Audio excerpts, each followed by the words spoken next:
Assalamualaikum warahmatullahi wabarakatuh. Halo Sobat Manajemen, selamat datang di Sigma, sharing inspiratif generasi manajemen. Semoga teman-teman semua dalam keadaan sehat dan tetap semangat menjalani aktivitasnya ya. Di episode kali ini kita akan membahas mengenai tema yang pasti relate banget buat mahasiswa, yaitu dari mahasiswa aktif menjadi mahasiswa berprestasi. Banyak yang berpikir kalau organisasi itu bikin sibuk, bahkan takut nilai kuliahnya jadi terganggu.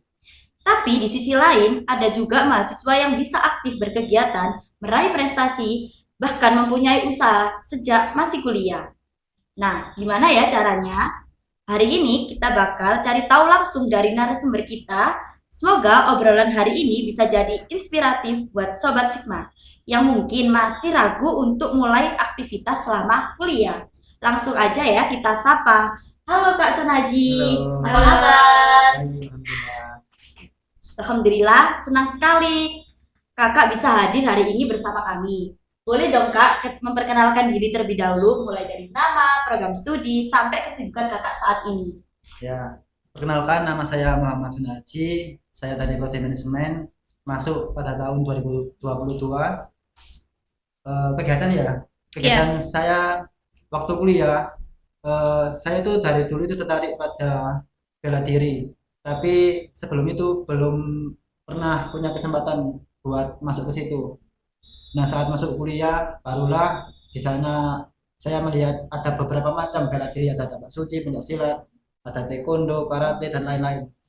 Tapi yang saya pilih pencak silat karena satu dua hal alasan. Dan di sana saya cukup aktif berorganisasi, latihan, dan lain-lain. Dan di perkuliahan juga saya aktif bersama teman-teman saya. Hmm, Kalau melihat perjalanan Kak Son Haji ini sepertinya aktif banget ya selama kuliah. Selain mengikuti bela diri tadi, kira-kira kakaknya tuh ikut apa lagi ya di kuliah, masa kuliah dulu? Ya, kalau di awal-awal semester itu sebenarnya saya termasuk mahasiswa yang introvert lah, orang yang Oh introvert. iya. Nggak Sama terlalu kok Kak. sama ya. Iya, sama kita juga. Kayaknya enggak sih.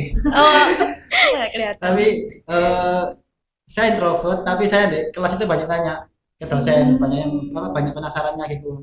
Nah, dari situ mungkin teman-temanku yang mempunyai minat yang sama mulai ngajak saya buat mungkin dari hal yang kecil, dari kerja kelompok apa, ngajak saya berkelompok bareng. Baru di semester 2 kalau nggak salah ada kesempatan Pak Bayu itu menawari ada program pendanaan dari Pertamina. Teman saya dia ada Rizky Mutawakil, ada Nanta sama Aca itu ngajak buat bikin proposal, tapi waktu itu belum rezekinya buat lolos.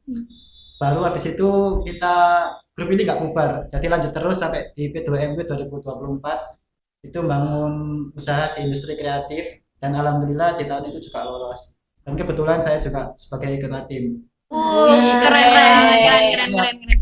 kata ya anak kenapa percaya gitu. Wah, berarti banyak banget ya yang kakak ikuti gitu. Nah, apa sih yang pertama kali membuat kakak itu tertarik buat jadi mahasiswa aktif? Itu gara-gara kakak ingin sendiri, minat sendiri, atau diajak teman, atau ikut-ikut temen aja gitu? Nah, kayak yang terakhir itu bener ya, ikut-ikut temen. Sebenarnya dari awal tuh nggak ada niatan jadi mahasiswa aktif untuk ngejar beberapa target, itu enggak. Cuma mungkin karena circle pertemanannya itu baik, jadi mau nggak mau ke bawah arus positifnya. Jadi teman-teman ikut ini, saya juga diajak. Sebenarnya ya kalau dibilang pengen rebahan ya pengen rebahan gitu, pengen males-malesan scroll sosmed, tapi nggak mau, mau nggak mau karena diajak temen itu ikut ini itu, terus di pencak silat juga aktif latihan, jadi ya mau nggak mau ke bawah arus positifnya gitu. Jadi circle itu juga menentukan ya, Ya, Kak ya? mempengaruhi. kita harus pinter-pinter cari Memilih teman. Ya, benar-benar. Nah, kalau menurut kakak sendiri nih ya, hal apa yang paling berkesan atau hal paling menyenangkan selama kakak menjadi mahasiswa yang aktif? Hal yang menyenangkan, sebenarnya lupa ya apa yang paling menyenangkan tuh, tapi yang menurutku paling pengalamannya paling seru itu mungkin waktu-waktu kita menjalankan program P2MB. Itu kan kita bisa konversi tuh mata kuliahnya Iya. satu Oh iya, semester itu. Jadi meskipun kita nggak kuliah, nilai kita tetap A, masih aman gitu. Iya. Jadi enaknya di situ saya kan membuat gantungan kunci dari resin. Nah, disitulah serunya kita coba eksperimen buat kunci di rumah teman sampai larut malam gitu. Justru di situ menurutku banyak sekali pengalaman yang didapat daripada di bangku kuliah. Kita kalau di kuliah kita cuma teori, tapi di sini tuh kita praktek langsung bagaimana produksi, pemasaran, bikin konten dan lain-lain gitu. Ya, terjun langsung. Kalau melihat pencapaian Kak Son Haji sekarang mungkin kelihatannya lancar-lancar aja ya. Tapi pasti kan ada tantangannya ya Kak ya. Apa sih menurut Kak Son Haji tantangan terbesar selama menjalani kuliah sekaligus organisasi dan juga bisa dapat prestasi? Jujur kalau tantangan itu aku nggak ingat tantangan apa yang paling sulit. Berarti Sepertinya nggak ada tantangan ya Kak ya, ya kayak kayaknya Mika? semua mulus-mulus saja deh. Oh ya. Karena ya nggak bagiku nggak terlalu dipikirin gimana-gimana ya mau dijalani ya dijalani aja gitu. Kita nggak tertuntut untuk mencapai target yang besar gitu. Yang penting kita happy menjalaninya. Santai gitu ya, nggak dibuat Santai, nggak ada pikiran. beban ya. Nah, selain aktif organisasi dan berprestasi, kita dengar-dengar kalau kakak tadi ikut P2MW ya. Itu boleh diceritakan sedikit gak kak? Bagaimana awal mulanya kakak itu tertarik gitu ikut P2MW? Ya PTM itu tadi karena dari awal kita sudah bentuk grup circle ini Oh 5 iya. orang. Jadi ini kita itu udah solid kemana-mana itu sama ini orang kalau bikin kelompok disuruh cari orang ya orang-orang ini aja gitu. Emang nggak bosen kak sama orang-orang itu aja Iya. gitu ya? Alhamdulillah nggak bosen. Oh, soalnya positif. Iya. Seru kita bisa Seru. ceng-cengan, kata yang baper nggak tahu sih kalau mereka ya. Oh, ya. Solid Solid ya. banget, Kalau solid. mereka mungkin baper ya, kalau aku sih enggak ya. Oh iya. Nah di situ ada kesempatan dari Pak Alim orang kemahasiswaan itu sosialisasi P2MW dan karena kita bisa dibilang orang-orang yang ambis bisa dibilang gitu. Nah kita ya gas aja kenapa enggak gitu coba-coba. Dan di situ kita Iya, dibimbing sama Pak Bayu pasti kalian tahu ya Iya. Apa ya? sangat mendukung sekali bisa buat sharing-sharing diskusi gitu sangat enak sekali Pak Bayu. Sekarang Pak Bayu jadi kemahasiswaan Mas, jadi kita lebih gampang sih buat kayak sharing-sharing, Iya. tanya-tanya. Mahasiswaan Ke Pak Bayu. fakultas. Di ruangannya juga enak ya buat jadi nyantai. Iya. Iya, betul sekali, betul-betul. Wah, menarik banget itu kak. Kalau menurut kakak sendiri nih, apa pengalaman selama aktif organisasi juga membantu dalam kegiatan P2MW tersebut, misalnya dari sisi kepemimpinan, atau dari komunikasi, atau bahkan membangun relasi? Ya, P2MW itu kan programnya cuma 6 bulan 7 bulan. Di situ saya dipercaya sebagai ketua. Sebenarnya ketua ini ya nggak sepenuhnya mengatur teman-teman. Teman-teman kita semua punya job desk masing-masing dan udah dewasa semua. Jadi aku ngaturnya ya yang gimana-gimana sesuai dengan porsinya saja. Terus di sisi lain itu tadi kita bisa belajar bagaimana mengatur waktu. Waktu menjalankan P2MW saya kan juga menjadi sekretaris umum di Tapak Suci. Oh, Ya. double-double ya itu ya. Jadi ya kadang kita membagi waktunya itu gimana. Dan saya juga masih sempat latihan di Tapak Suci. Nah, di Tapak Suci itu latihannya tuh bisa dibilang sangat padat sekali ya. Hampir setiap hari dari Senin sampai Kamis, Jumatnya itu libur, Sabtu Minggunya itu latihan lagi.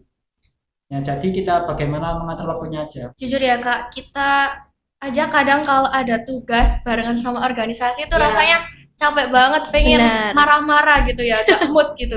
Tapi kakak bisa ya, apa namanya ini, Bagi waktunya, iya bagi waktunya, ngontrol emosi, Iya. ya, masih sabar gitu. Nah. Terus sebenarnya bagaimana sih kakak mengatur waktunya itu buat biar gak tabrakan, terus masih bisa jaga mood? Oke, mengatur waktu sama emosi tadi ya. Yang Iya. pertama waktu. Sebenarnya waktu kita itu sangat banyak loh 24 jam. Dan di waktu itu sebenarnya saya itu masih banyak buat rebahannya. Banyak scroll sosmednya, banyak nganggurnya lah daripada yang produktif gitu. Dan kalau yang dibilang mengatur emosi, nah kebetulan saya di organisasi Tapak Suci Pencaksilat. Nah disitulah kita melampiaskan emosi. Oh Pak. iya, betul. Kita latihan tentang patching, nah itu Iya. kita lampiaskan emosi semua yang ada. Dilampiaskan ke teman sendiri ya Mas ya, waktu latihan itu ya. Mungkin bisa jadi. Tapi sangat aman ya. Ya aman. Jadi semua emosi kita rilis di situ dan setelah latihan kita tuh fresh itu, otak fresh. Dan Balik. saya juga setiap hari itu saya usahakan pergi ke gym gitu. Oh. Jadi selain latihan lapak suci juga latihan gym. Jadi mungkin di situ emosi kita bisa stabil. Bisa stabil. Masih sempet-sempetnya ya ke gym ya, Mas ya? Masnya Masih suka kok. olahraga ya? Betul, waktu kita sangat banyak sebenarnya. Kalau kita kebanyakan waktu. Iya. Mungkin karena aku introvert, nggak sering main ke warkop sama teman-teman. Jadi kalau saya rapat ya rapat seperlunya. Jadi nggak ada waktu buat warkop ngopi bareng teman-teman main game. Nah saya juga nggak main game. Jadi ya waktu luangnya itu cukup banyak lah. Idaman sekali ya. Green idaman. flag banget. Vibes. Tapi mood itu bener-bener mempengaruhi sih mas ya. Gak mood itu kayak susah banget itu menjalani kegiatan-kegiatan Apalagi itu. tugas ya. Iya. Iya, betul-betul. Banyak magernya nanti. Iya. Suka ngerjain waktu deadline aja. Iya, mepet-mepet Betul. deadline aja. Nah kak, kan banyak sekali mahasiswa itu yang sebenarnya ingin aktif, kayak ikut lomba gitu, atau bahkan kayak mulai usaha. Tapi kayak merasa minder gitu loh mas, takut gagal. Nah, mungkin masnya bisa ngasih inspirasi buat mereka-mereka yang masih ragu untuk memulai. Kalau minder takut gagal, kalau sebenarnya saya juga merasa minder gitu, takut gagal gitu ya. Tapi waktu kuliah itu saya punya mindset di kuliah ini harus nggak punya isim. Misal aku di kelas itu tanya atau menjawab pertanyaan dosen. Jadi apapun yang saya ketahui, saya asbun aja nggak apa-apa gitu. Nggak Sekarang takut salah. nggak takut salah, meskipun salah ya nggak apa-apa. Toh kita nanti ke depannya ya nggak ketemu orang ini lagi. Iya. Mungkin Oh, ya. iya. Mungkin. Jadi aku punya mindset itu. Nggak apa-apa aku sekarang salah atau malu-maluin bahkan nggak apa-apa. Mungkin ke depannya ya nggak bakal ketemu orang ini lagi kok. Jadi buat salah itu ya nggak masalah. Justru disinilah tempat kita banyak-banyak buat salah di perkuliahan. Nanti setelah itu di dunia nyata kita bisa punya banyak bekal. Ya, jadi kesalahan tuh nggak melulu soal negatif ya Mas, Iya, bisa pasti jadi ada juga buat- positif. Karena kalau kita nggak ada kesalahan itu kita nggak tahu mana yang benar. Saya salahnya juga ada kok. Kadang di kelas itu malu ya aku di kelas tadi kok bilang gini sih, padahal seharusnya ngomong gini. Tapi ya nggak masalah kok gitu. Kita harus evaluasi diri Betul. biar terus berkembang ya. Oke, yang terakhir nih ya Kak San Haji. Kalau boleh kembali ke semester 1, Iya. adakah satu hal yang ingin Kak San Haji lakukan agar lebih baik lagi? Sebenarnya nggak hanya dari semester 1 bahkan sebelum kuliah. Jauh ya gitu ya. Jauh ya. Ini jauh ya. Sebelum masuk apa itu? Karena Kak? sekarang akhir-akhir ini tuh aku nggak fokus ya, cuma pengen belajar pajak akuntansi gitu. Mungkin kalau bisa diulang lagi, mungkin aku pengen masuk prodi akuntansi Akuntansi. perpajakan gitu. Tapi ya bagaimanapun juga kita nggak bisa ngulang waktu. Apa yang kita lakukan sekarang ya itu mungkin yang terbaik buat Iya. kita diri sendiri. Terus apakah ada keputusan yang buat menyesal gitu ya mungkin ada beberapa. Tapi kita ambil positifnya aja. Mungkin ada hikmat di balik itu nanti. Berarti sebenarnya Kak San Haji ini lebih tertarik ke dunia akuntansi gitu ya, Akuntansi. keuangan gitu ya. Saat ini ya Oh, saat saat ini. Berarti waktu dulu Belum. pasti belum. belum ada pikiran gitu ya. Ya waktu kemarin setelah semhas itu Oh, iya. kan punya banyak waktu luang. Oh, Jadi iya. sempat belajar itu. Jadi kalau teman-teman punya info locker Nah, atau info magang di tempat akuntansi atau konsultan pajak itu bisa diajak lah. Boleh. Boleh. Nambah lagi ya kak satu pertanyaan Oke, 10 terakhir boleh. lagi. Oke. Nah kakaknya kan pengalaman nih P2RB. Ya. Nah saya juga sekarang kan terjun di masyarakat gitu. Gimana sih kak caranya biar kita tuh nggak malu gitu loh kak terjun ke masyarakat. Kan kadang masyarakat juga susah untuk ikuti program kita. Nah itu gimana cara menarik masyarakat biar itu tertarik sama program kita? Kalau kakak kan di PPK ya, Iya. langsung ke masyarakat ya. Iya. Kalau saya P2M itu nggak langsung ke masyarakat. Jadi kita fokus ke usaha kita sendiri, bagaimana menjalankan bisnis itu. Jadi kita nggak terjun langsung ke masyarakat, beda dengan PPK. Tapi kakaknya punya pengalaman terjun ke Ya, masyarakat. mungkin waktu kita KKN ya, Ya itu boleh kak sharing dong. di KKN juga saya dipercaya jadi ketua KKN. Waduh, ketua Waduh, lagi ketua nih ya. lagi. Emang ketua-ketua Keren, tok keren. ini. Ah, ya, mungkin. Ketua itu. Ya semoga teman-temanku nggak menyesal ya.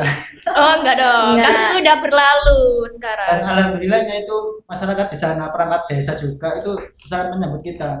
Bahkan kita membuat kesalahan, misal ya kita membocorkan pipa air warga. Waduh, Pengalaman. sampai Tapi- banjir nggak Kak itu? Alhamdulillah enggak ya. Oh iya. Tapi sempat ditekan itu. Iya. Saat kita telepon perangkat desa, untungnya mereka nggak marah gitu. Hmm, Jadi ya tergantung masyarakatnya juga. Dan bagaimana kita menanggapi respon masyarakat. Bagaimana kita Jaga sikap. jaga sikap, tutur kata yang baik. Asalkan niat kita baik, pasti responnya juga akan Baik. baik gitu. Benar, kita harus jaga sikap. Soalnya kan beda ya sama lingkungan kita sebelumnya. Kalau KKN atau gitu-gitu. Jadi kita harus berusaha itu memperbaiki diri lagi di situ. Betul. jadi aku mau tanya Mas, ini kan aku masih dibilang semester kecil ya Mas, yang semester Berapa? bawah. Aku masih semester 4. Empat semua ini. Iya, Empat. naik ke 5 ini. Naik ke 5. Iya. Nah, ada sih rencana buat semester depan itu ingin ikut P2MW. Nah, iya. Nah, boleh nggak kasih kayak tips and triknya sih biar bisa lolos P2MW itu gimana sih Mas? Soalnya kan banyak ya pesaingnya ya. Ya, Itu gimana Dan- sih caranya? sekarang itu lebih kompetitif, buat lolos itu lebih sulit lagi. Iya. Benar, Karena Mas. mungkin efisiensi anggaran dan lain-lain gitu. Hmm. Tipsnya, nanti akan ada sosialisasi dari kemahasiswaan, nanti di situ dijabarkan peluang yang lolos itu, yang bagus itu di industri apa. Biasanya itu yang kalau di makanan dan minuman itu banyak Jarang. banget. Iya, jarang keterima ya Mas, jarang lolos. Iya, dan banyak banget pesaingnya. Iya. Karena makanan minuman itu sudah banyak banget gitu di sini. Yang jarang itu mungkin di manufaktur, bisnis digital, mungkin agak berseberangan ya sama kayak Iya, jurusan. manajemen. Iya, Manajemen. betul. Jadi mungkin dari sekarang bisa cari-cari teman yang ada di anak teknik gitu, anak bisnis. Dan mungkin kalau kakaknya udah punya bisnis gitu, bisa diajuin nanti di program P2MW apa namanya ya? Ada yang tahap awal dan tahap bertumbuh. Oh iya, Nah, kalau kakaknya udah punya bisnis sebelumnya, bertumbuh. bisa ikut Masuk bertumbuh. bertumbuh. Dan itu peluangnya sangat besar sekali buat lolos. Beda dari pesaing yang lain gitu ya Mas. Iya. Bisa dari nilai plus gitu ya. Iya, dan dananya tuh lebih besar kalau yang bertumbuh. Oh, dananya lebih besar. Mungkin Wah. 20 jutaan ya. Nggak Wah. tahu. Ya, makasih ya Mas atas tip and triknya. Besok boleh aku coba nih di semester berikutnya ya. Makin pede ya Mbak Anin ya buat Betul. ikut. Terinspirasi ya sama Jadi satu semuanya. circle semua kan ya. Nah, teman-teman bisa ikut bareng-bareng gitu kan, diajak teman-teman ini. Ah, Oh, iya, boleh, itu boleh banget. Wah, seru banget ya obrolan kita hari ini bersama dengan Mas Haji. Mungkin ada kesan pesan buat Sobat Sigma yang lagi menonton? Ya, pesan buat teman-teman mahasiswa ini yang masih berjalan kuliahnya, jangan pernah lihat orang itu prestasinya banyak, terus aktif. Jangan pernah bandingkan diri kita itu dengan orang lain, tapi bandingkan diri kita dengan diri kita sendiri sebelumnya. Karena pasti latar belakang itu kita itu beda, latar belakangnya apa yang kita punya itu beda, kelebihan kita beda. Jadi nggak fair gitu kalau kita bandingkan dengan orang lain. Jadi bandingkan diri kita dengan diri kita sebelumnya. Wah, Sangat sangat kunci berkembang ya. Ada sebuah kunci, Dan teman-teman. 1% lebih baik setelahnya itu Iya. akan dampaknya akan besar sekali dalam 1 tahun, 5 tahun ke depan gitu. Oke, ternyata menjadi mahasiswa aktif bukan hanya soal ikut organisasi saja teman-teman, tapi bagaimana kita dapat memanfaatkan setiap kesempatan untuk terus berkembang, meraih prestasi, dan bahkan mungkin mempunyai peluang seperti membangun usaha sendiri. Nah, semoga cerita dan pengalaman Kak Son Haji hari ini bisa menjadi motivasi untuk Sobat Sigma agar berani mencoba hal-hal baru dan terus mengembangkan potensi diri sendiri ya. Terima kasih banyak untuk Kak Son Haji. Terima kasih, Kak. Makasih ya. Atas waktu, cerita, dan inspirasi yang sudah dibagikan bersama Sigma.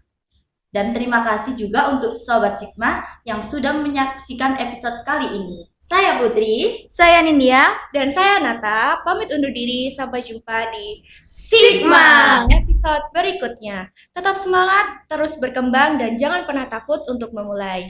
Dadah!